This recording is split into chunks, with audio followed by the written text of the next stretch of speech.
Devil love ഭാഗം 7. അവനെ കണ്ടതും അതുവരെ ഉണ്ടായിരുന്ന ധൈര്യം രണ്ടുപേർക്കും നഷ്ടപ്പെട്ടു. പക്ഷേ ഇഷാനിയുടെ ഹൃദയം വല്ലാതെ ഇടിച്ചുയർന്നു കൊണ്ടിരുന്നു. എൻ്റെ കണ്ണാ, ഇതിപ്പോൾ ഇയാളെ കുറിച്ച് ഓർക്കുമ്പോഴേ, ഇയാളുടെ പേര് കേൾക്കുമ്പോഴും കാണുമ്പോഴും എല്ലാം ഇങ്ങനെ ഇടിച്ച് അധികം വൈകാതെ എനിക്ക് അറ്റാക്ക് വരുമല്ലോ, ഇഷാനി മനസ്സിൽ ചിന്തിച്ചു. ഒന്ന് ഒതുങ്ങിയിരിക്കേണ്ട ഹൃദയമേ, ഇഷാനി ഉള്ളിൽ പറഞ്ഞു. Excuse me. താൻ മുന്നിലിരുന്നിട്ടും ഇഷാനി അവനോടൊന്നും സംസാരിക്കാതിരിക്കുന്നത് കണ്ട് അവൻ വിളിച്ചു. അവർ അവനെ നോക്കി. ഇഷാനിയുടെ കണ്ണിൽ നിഴലിച്ചു കാണുന്ന വെപ്രാളം അവൻ നന്നായി കണ്ടു. ഹേ റിലാക്സ്, നിങ്ങളെന്തിനാ എന്നെ പേടിക്കുന്നത്? ചോദ്യം ഇഷാനിയോടാണെങ്കിലും നോട്ടം ഗായുവിലായിരുന്നു. സർ, ഞങ്ങൾ ഇവൻ്റ് നിങ്ങൾക്കുള്ള സജഷൻസ് അറിയാൻ വന്നതാ. കുറച്ച് ധൈര്യം സംഭരിച്ച് ഇഷാനി പറഞ്ഞു. അത് കേട്ട് അർജുൻ കസാരയിലേക്ക് ചാഞ്ഞിരുന്നു. സർ, വിശ്വനാഥൻ സാറിൻ്റെ ബർത്ത്ഡേ ഫംഗ്ഷൻ ഗ്രാൻഡായിട്ടാണ് പ്ലാൻ ചെയ്തിരിക്കുന്നത്. ഫാമിലി മെമ്പേഴ്സും ബിസിനസ് ഗസ്റ്റുകളും ഉണ്ടാകുമെന്നല്ലേ പറഞ്ഞത്? അർജുൻ തലയാട്ടി. അതെ, പക്ഷേ എനിക്ക് ഓവർ ഷോ വേണ്ട. ക്ലാസും എലഗൻസും മതി. ശരി സർ. അർജുൻ കൊടുക്കുന്ന വിവരങ്ങൾ നോട്ട്ബുക്കിൽ ഇഷാനി വളരെ കൃത്യമായി നോട്ട് ചെയ്തു വെച്ചു. അവൾ ജോലി സംബന്ധമായ കാര്യങ്ങൾ സംസാരിക്കുമ്പോൾ അവളുടെ മുഖത്ത് തെളിഞ്ഞ ആത്മവിശ്വാസം അർജുൻ ശ്രദ്ധിച്ചു. അവൻ്റെ ചുണ്ടിൽ വീണ്ടും ഒരു പുഞ്ചിരി വിരിഞ്ഞു. പക്ഷേ അത് ഗായുവും ഇഷാനിയും കണ്ടില്ലെങ്കിലും മുത്തശ്ശി വ്യക്തമായി കണ്ടു. മുത്തശ്ശി അതെല്ലാം കണ്ട് ഉള്ളിൽ ചിരിക്കുകയായിരുന്നു. അല്പസമയത്തിനകം ഇവൻ്റ് സംബന്ധിച്ചുള്ള പ്രധാന കാര്യങ്ങൾ തീരുമാനിച്ചു. ഫയൽ അടച്ച് എഴുന്നേൽക്കാൻ തുടങ്ങിയപ്പോൾ പെട്ടെന്ന് ഇഷാനിയുടെ കയ്യിൽ നിന്ന് ഒരു പേപ്പർ താഴേക്ക് വീണു. അത് എടുക്കാൻ അവൾ കുനിഞ്ഞു. അതേ നിമിഷം അർജുനും താഴേക്ക് കുനിഞ്ഞു. രണ്ടുപേരുടെ കൈ ഒരേ പേപ്പറിൽ സ്പർശിച്ചു. ഇഷാനിയുടെ ഹൃദയം വീണ്ടും നിയന്ത്രണം വിട്ട് മിടിച്ചു തുടങ്ങി. അവൾ പതിയെ മുഖമുയർത്തി നോക്കി. തൊട്ടുമുന്നിൽ അർജുൻ്റെ ആഴമുള്ള ബ്രൗൺ കണ്ണുകൾ. ഒരു നിമിഷം ഇരുവരും പരസ്പരം നോക്കി നിന്നു. ഇഷാനി, ഗായത്രിയുടെ വിളിയാണ് അവളെ ബോധത്തിലേക്ക് തിരികെ കൊണ്ടുവന്നത്. അവൾ വേഗം കൈ പിൻവലിച്ചു. Sorry sir. അർജുൻ ഒന്നും പറഞ്ഞില്ല. അവൻ്റെ ചുണ്ടിൽ മാത്രം ഒരു ചെറു പുഞ്ചിരി ഉണ്ടായിരുന്നു. എഴുന്നേറ്റു യാത്ര പറഞ്ഞ് പോവാൻ ഇറങ്ങുമ്പോൾ അർജുൻ വിളിച്ചു. എന്തെങ്കിലും ഡൗട്ട് ഉണ്ടെങ്കിൽ ഓഫീസിൽ വന്നാൽ മതി. അത് കേട്ട് ഇഷാനി ശരിയെന്ന് തല കുലുക്കി. പിന്നെ മുത്തശ്ശിയോട് യാത്ര പറഞ്ഞ് പുറത്തേക്ക് നടന്നു. അവൾ പോകുന്ന നോക്കി നിൽക്കുന്ന അർജുനെ മുത്തശ്ശി വിളിച്ചു. അജു, എന്താ ആ കൊച്ചിനെ നിനക്ക് നന്നായി പിടിച്ച മട്ടുണ്ടല്ലോ. ഇങ്ങനെയൊക്കെ അതിനെ നോക്കിയാൽ അത് പേടിച്ചു പോകും. അർജുൻ ആദ്യമായി അല്പം ചമ്മിയ മുഖത്തോടെ മുത്തശ്ശിയെ നോക്കി.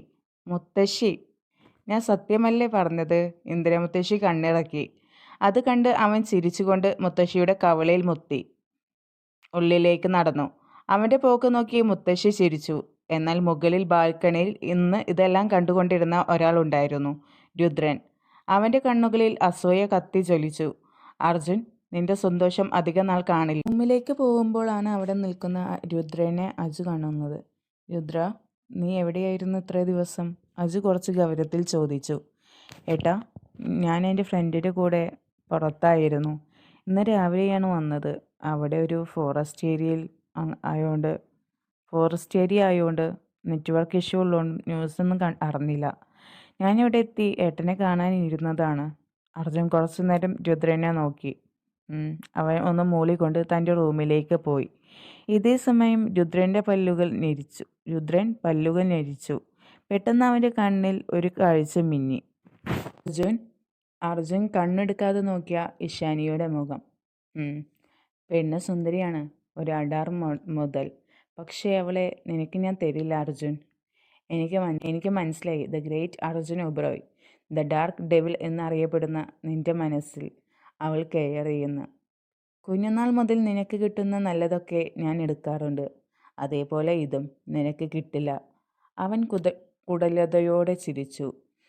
അത് ഇപ്പോൾ നീ കഷ്ടപ്പെട്ട് ഉണ്ടാക്കിയ ഒബ്രോയ് സാമ്രാജ്യമാണെങ്കിലും ഈ പെണ്ണാണെങ്കിലും അനുഭവിക്കാൻ നിനക്ക് യോഗമില്ലാതെ പോയല്ലോ. എന്തായാലും നിന്റെ പെണ്ണ് വല്ലാത്തൊരു ഉരുപ്പിടി തന്നെ. അവൻ ഇഷാനിയുടെ രൂപം ഓർത്തു. അവൻ്റെ ചുണ്ടിൽ നാവ് കൊണ്ട് ഒന്ന് ഒഴിഞ്ഞുകൊണ്ട് പറഞ്ഞു. ഇതേസമയം ഇഷു ഗായുവും ഓട്ടോയിൽ തിരിച്ചുള്ള യാത്രയിലാണ്. ഗായു നിർത്താതെ ഓരോന്ന് പറയുന്നുണ്ട്. കൂടുതൽ അർജുൻ്റെ വീടിൻ്റെ ഭംഗിയും വലുപ്പവും ഒക്കെയാണ്. പക്ഷേ ഇഷുവിൻ്റെ മനസ്സിൽ അവൻ തന്നെ നോക്കിയ നോട്ടങ്ങളായിരുന്നു. അവൾ ഇടയ്ക്ക് എപ്പോഴോ കണ്ടിരുന്നു അവൻ്റെ നോട്ടം. അത് അവളിൽ പരിഭ്രമം സൃഷ്ടിച്ചു. ദിവസങ്ങൾ ഓടി മറഞ്ഞു. ഇഷാനിയും ടീമും ഇവൻ്റ് കാര്യങ്ങളിൽ ഓടി നടക്കുകയാണ്. പക്ഷേ ഈ ദിവസങ്ങളിൽ അവളുടെ കൂടെ അവൾ അറിയാതെ 2 പേരുണ്ടായിരുന്നു. ഒന്നിൽ അവളുടെ പ്രണയവും സ്നേഹവും വാത്സല്യവുമാണെങ്കിൽ മറ്റൊന്നിൽ അവളെ കുത്തി വിളിക്കാനുള്ള ആഗ്രഹമാണ്, പകയാണ്. പക്ഷെ അവൻ അറിഞ്ഞില്ല അവളെ നോക്കുന്നവൻ്റെ വിധി എഴുതുന്നവൻ വേറെ ഒരുത്തനാണെന്ന്. അവളെ മറ്റൊരു രീതിയിൽ നോക്കുന്നവനെ പോലും അവൻ നരകം കാണിപ്പിക്കുമെന്ന്. അവളുടെ പുറകെ അവൾ പോലും അറിയാതെ അവൻ്റെ കാവലുണ്ട് എന്ന്. ഓഫീസിൽ നിന്ന് ഇറങ്ങാൻ നേരം വൈകി. ഇഷാനി ബസ് സ്റ്റോപ്പിലേക്ക് നടക്കുമ്പോഴാണ് രാജീവ് ഓഫീസിൽ നിന്ന് ഇറങ്ങി വരുന്നത്. ആ സമയം ഇഷാനിയെ കണ്ട് അവൻ്റെ കണ്ണിൽ എന്തെല്ലാം ഭാവങ്ങൾ മിന്നി. ഇഷാനി, രാജീവ് പുറകിൽ നിന്ന് വിളിച്ചു. ഇഷാനി തിരിഞ്ഞു നോക്കി. എന്താ സർ? അവൾ അല്പം മടിയോടെ ചോദിച്ചു. കാരണം അന്നത്തെ ബീച്ച് സംഭവത്തിന് ശേഷം അവൻ തന്നോട് അധികം സംസാരിക്കാറില്ല. വർക്ക് റിലേറ്റഡായി എന്തെങ്കിലും പറഞ്ഞാൽ മാത്രം, അത്ര തന്നെ. അവൾക്കും അവനെ ഫേസ് ചെയ്യാൻ എന്തോ ബുദ്ധിമുട്ട്. അതുകൊണ്ട് അവളും ഒന്നും സംസാരിക്കാറില്ല. എന്താടോ ലേറ്റ് ആയല്ലോ? താൻ നേരത്തെ ഇറങ്ങാറുണ്ടല്ലോ. 2 ഡേ കഴിഞ്ഞാൽ ഒബ്രോയ് ഗ്രൂപ്പിൻ്റെ ബർത്ത്ഡേ ഇവൻ്റ് അല്ലേ, അതിൻ്റെ കുറച്ച് കാര്യം ചെക്ക് ചെയ്യാനുണ്ടായിരുന്നു. അവൾ ഒരു ചിരി വരുത്താൻ ശ്രമിച്ചുകൊണ്ട് പറഞ്ഞു. അത് കേട്ട് അവനൊന്ന് ചിരിച്ചു എന്ന് വരുത്തി. താൻ ഇനി ഇപ്പോൾ എങ്ങനെ പോവാ? ബസ്സുണ്ടാവും സർ, അവൾ മറുപടി പറഞ്ഞു. ആണോ? തനിക്ക് ബുദ്ധിമുട്ടില്ലെങ്കിൽ ഞാൻ തന്നെ ഡ്രോപ്പ് ചെയ്യാം. എനിക്കും ഇന്ന് ആ വഴിയെ പോവണ്ടേ. അത് കേട്ട് അവനെ ഞെട്ടി നോക്കി. അയ്യോ വേണ്ട സർ, ഞാൻ പൊയ്ക്കോളാം, അവൾ ഒരല്പം പേടിയോടെ പറഞ്ഞു. ഇഷാനി, സമയം ഒരുപാട് വൈകി, ബസ് കിട്ടാൻ ബുദ്ധിമുട്ടാകും, കയറ്. ഇഷാനി പലതവണ വേണ്ട എന്ന് പറഞ്ഞിട്ടും രാജീവ് വീണ്ടും നിർബന്ധിച്ചു. ഇഷാനി, നോക്ക്, നല്ല മഴയ്ക്ക് സാധ്യതയുണ്ട്. നീ തനിച്ചല്ലേ ഉള്ളൂ, ബസ് കിട്ടിയില്ലെങ്കിലോ? അത് കേട്ടപ്പോൾ കുറച്ച് ദിവസങ്ങൾ മുന്നേ നടന്ന കാര്യം അവളുടെ ഉള്ളിൽ കടന്നുപോയി. എങ്കിലും രാജീവിൻ്റെ കൂടെ പോവാൻ അവൾ ഒന്ന് മടിച്ചു. മാനേജർ എന്ന നിലയിൽ അവനുമായി ഓഫീസിൽ നിന്ന് സംസാരിക്കാറുണ്ട്. അല്ലാതെ അതിനപ്പുറം ഒരു സംസാരം അങ്ങനെ ഉണ്ടായിട്ടില്ല. ആ സമയങ്ങളിൽ ഗായു പറയുമായിരുന്നു, സാറിന് നിന്നോട് എന്തോ ഉണ്ട് എന്ന്. പക്ഷേ തനിക്ക് അങ്ങനെ ഇന്നേ വരെ തോന്നിയിട്ടില്ല. കാരണം എന്നെ ഡിസ്റ്റർബ് ആക്കുന്ന രീതിയിൽ ഒന്നും ഇതുവരെ ആളുടെ ഭാഗത്തു നിന്നും ഉണ്ടായിട്ടില്ല. അന്ന് ബീച്ചിൽ വെച്ച് അങ്ങനെയൊക്കെ സംസാരിച്ചു. ഞാൻ മറുപടി നൽകിയ അതിൻ്റെ ശേഷം പിന്നെ ആ പേരും പറഞ്ഞ് ബുദ്ധിമുട്ടിച്ചിട്ടില്ല. പക്ഷെ ഒരുമിച്ചൊരു കാറിൽ, അതും ഈ സമയത്ത്, ചിന്തിച്ചപ്പോൾ അവൾക്ക് എന്തോ ബുദ്ധിമുട്ട് തോന്നി. അവൾ വീണ്ടും വേണ്ട എന്ന് പറഞ്ഞു. എന്താടോ, തനിക്കെന്നെ പേടിയാണോ? അതോ ഞാൻ തന്നെ പ്രപ്പോസൽ ചെയ്തുകൊണ്ട് ആണോ ഇപ്പോൾ ഇങ്ങനെയൊക്കെ പറയുന്നത്? അത് കേട്ടപ്പോൾ ഇഷാനിക്ക് വല്ലാതെ തോന്നി. അങ്ങനെയൊന്നുമില്ല സർ, ഞാൻ അത് അപ്പോഴേ മറന്നു. ആണോ? എങ്കിൽ വാടോ, അവൻ വീണ്ടും അവളെ വിളിച്ചു. ഈ പ്രാവശ്യം അവൾ മടിയോടെയാണെങ്കിലും കാറിൽ കയറി. താങ്ക്സ്, അവൻ പറഞ്ഞു. അവൾ ചിരിക്കാൻ ശ്രമിച്ചു. പക്ഷെ എന്തിനോ ഒരു ഭയം അവളിലുണ്ടായിരുന്നു. കാർ മുന്നോട്ട് പോയി. യാത്രയിൽ അവൻ അവളോട് ഓരോന്ന് ചോദിക്കുന്നുണ്ട്. അവൾ അതിന് മറുപടി കൊടുക്കുന്നുണ്ട്.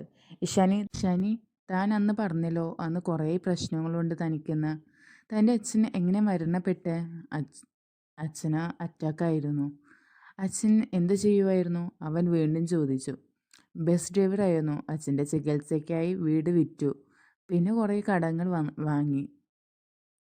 ഇപ്പോൾ വാടക വീട്ടിലാണ് എന്നൊക്കെ പറഞ്ഞു. പക്ഷേ ഈ സമയം വണ്ടി ഓടിക്കൊണ്ടിരിക്കുന്നു. അവനോട് സംസാരിക്കുന്നതുകൊണ്ട് വണ്ടി പോകുന്ന വഴി ശ്രദ്ധിച്ചില്ലായിരുന്നു. കുറച്ച് സമയം കഴിഞ്ഞപ്പോൾ ഇഷാനി പുറത്തേക്ക് നോക്കി. പെട്ടെന്നാണ് അവളുടെ മുഖം മാറിയത്. സർ, ഇതെൻ്റെ ഫ്ലാറ്റിലേക്കുള്ള വഴിയല്ലല്ലോ, അവൾ സംശയത്തോടെ ചോദിച്ചു. രാജീവിൻ്റെ ചുണ്ടിൽ ഒരു വിചിത്രമായ പുഞ്ചിരി വിരിഞ്ഞു. സർ, ഇതല്ല എൻ്റെ ഫ്ലാറ്റിലേക്കുള്ള വഴി, അവൾ വീണ്ടും പറഞ്ഞു. ഇത്തവണ അവൾക്ക് ഉള്ളിൽ ഭയം നിറഞ്ഞു. എനിക്കറിയാം ഇഷാനി, ഇത് നിൻ്റെ ഫ്ലാറ്റിലേക്കുള്ള വഴിയല്ല എന്ന്. അതും പറഞ്ഞു അവൻ അവളെ നോക്കി. അവൻ്റെ മറുപടിയും ആ നോട്ടവുമായതും ഇഷാനിയുടെ ഹൃദയം ശക്തിയായി മിടിച്ചു. സർ, വണ്ടി നിർത്ത്, അവൾ പേടിയോടെ പറഞ്ഞു. പേടിയാണോ ഇഷാനി നിനക്കെന്നെ? എന്തിനാ പേടിക്കുന്നത്? ഞാൻ നിന്നെ ഒന്നും ചെയ്യില്ല. എനിക്ക് നിന്നെ ഉപദ്രവിക്കാൻ കഴിയുമോ ഇഷാനി? ഒരിക്കലും ഇല്ല, പറ്റില്ല. കാരണം എനിക്ക് നിന്നെ അത്രയ്ക്കും ഇഷ്ടമാണ് ഇഷാനി, അവനൊരു മനസ്സെന്നില്ല തെറ്റിയ ഒരാളെ പോലെ പറഞ്ഞു. അത് കണ്ട് അവളുടെ ഹൃദയം വല്ലാതെ മിടിച്ചു. സർ, പ്ലീസ് വണ്ടി നിർത്ത്, അവൾ പറഞ്ഞു. എനിക്ക് പേടിയാവുന്നു സർ, അവൾ കരഞ്ഞുകൊണ്ട് പറഞ്ഞു. അവൻ അത് കേട്ടു ആർത്ത് ചിരിച്ചു. അവൻ വണ്ടി ആരുമില്ലാത്ത വിജനമായ ഒരു ഭാഗത്ത് നിർത്തി. അധികം ആരും ആ വഴി പോവില്ല.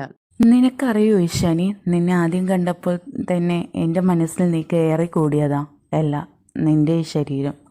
പക്ഷേ എനിക്ക് നിന്നെ ഒറ്റ ദിവസത്തിനോ രാത്രിക്കോ അല്ലായിരുന്നു വേണ്ടേ. അതാണ് ഞാൻ നിൻ്റെ മുന്നിൽ മാന്യനും നല്ലവനുമായത്. ഒരു പ്രപ്പോസൽ കൂടെ വിവാഹം കഴിച്ചാൽ പിന്നെ നീ എൻ്റെ കൂടെ കാണും എന്ന് കരുതി ഞാൻ. പക്ഷേ എത്ര നല്ലവനായിട്ടും നിൻ്റെ മുന്നിൽ നിന്നിട്ടും നിനക്ക് എന്നെ വേണ്ട എന്നല്ല പറഞ്ഞ്. അപ്പോൾ അങ്ങനെ വിട്ട് കളയാൻ പറ്റുമോ ഈശാനി എനിക്ക്? എങ്കിൽ അങ്ങനെ എനിക്ക് എൻ്റെ ആഗ്രഹം കളയാൻ പറ്റുമോ ഈശാനി? അത് കേട്ട് അവൾ നെട്ടലോടെ നോക്കി. അവളുടെ കണ്ണുകൾ നിറഞ്ഞൊഴുകി. സർ, എന്നൊന്നും ചെയ്യരുത്, അവൾ കൈകൂപ്പി പറഞ്ഞു. അവൻ ചിരിച്ചു ഉറക്കെ. പിന്നെ അവളുടെ മുഖത്തേക്ക് മുഖം അടുപ്പിച്ചു. പെട്ടെന്ന് അവരുടെ കാറിൻ്റെ മുന്നിൽ കുറേ കാറുകളുടെ ലൈറ്റുകൾ തെളിഞ്ഞു. ഇഷാനിയുടെയും രാജീവിൻ്റെയും കണ്ണിലേക്ക് ആ വെളിച്ചം ശക്തമായി പതിഞ്ഞു. രാജീവ് ഒരു നിമിഷം കണ്ണുകൾ ചിമ്മി പുറത്തേക്ക് നോക്കി.